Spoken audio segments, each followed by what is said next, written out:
UK sensation Chipmunk Trey Songz. That one's called Take Off right here at 10:51 on 106.9 The X.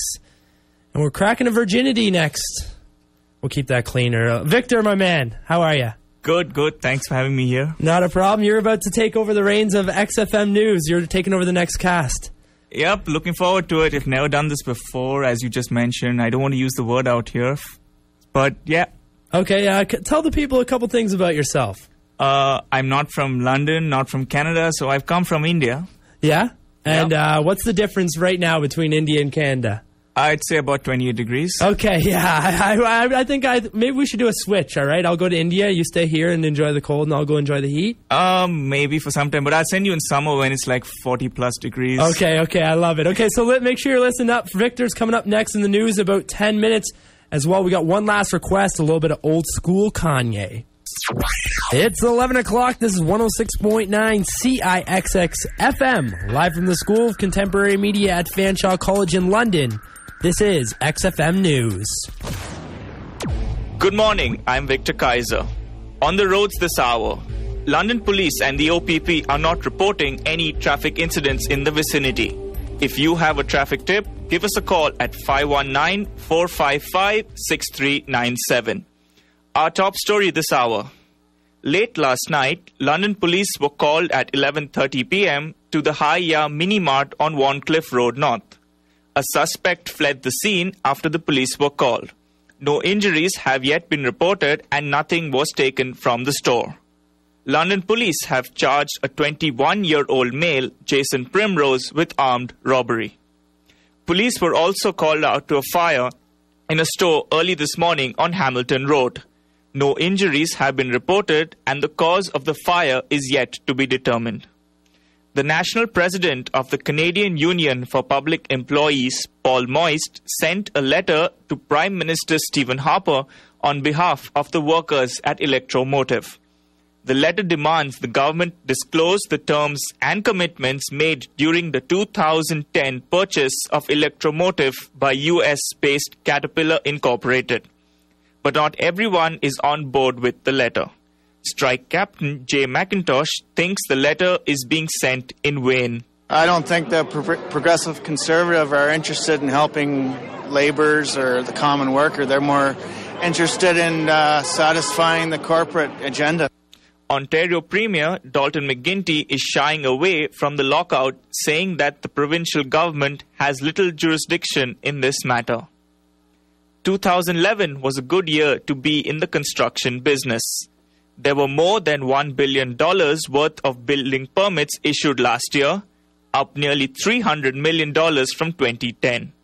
But the executive director of the London Construction Association says the good times may be running short.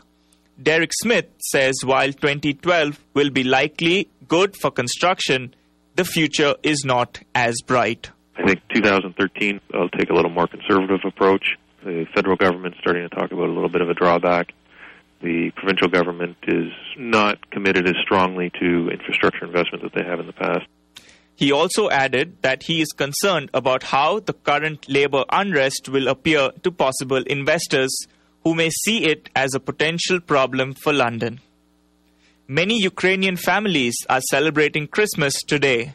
XFM reporter Melanie Anderson has the story. Christos рождається, славіть його, which is Christ is born, and glorify him is the response. Ukrainian families are celebrating Christmas today.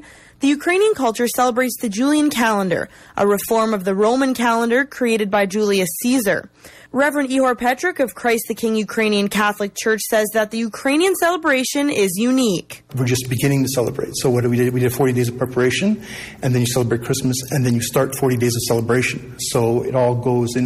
People go around caroling to people's houses, and the Christmas tree stays up for the 40 days. Reverend Petruk, however, feels the different dates is just a temporary reality. Eventually, we'll all go on the new calendar because in about I think it's like 60 to 80 years, it'll be switched one more day. So it won't be January 7th, it'll be January 8th because the minutes keep adding up. So I think at that point, I think the whole Orthodox world will finally go new calendar. Many members of the small parish celebrate both the traditional and new dates. Reporting from the Broadcast Center, Melanie Anderson, XFM News. Other stories we're following this hour. the bridal expo that's being held at the Western Fairgrounds, the electromotive rally taking place later today in London, and the failed robbery attempt that occurred late last night on Warncliffe Road North.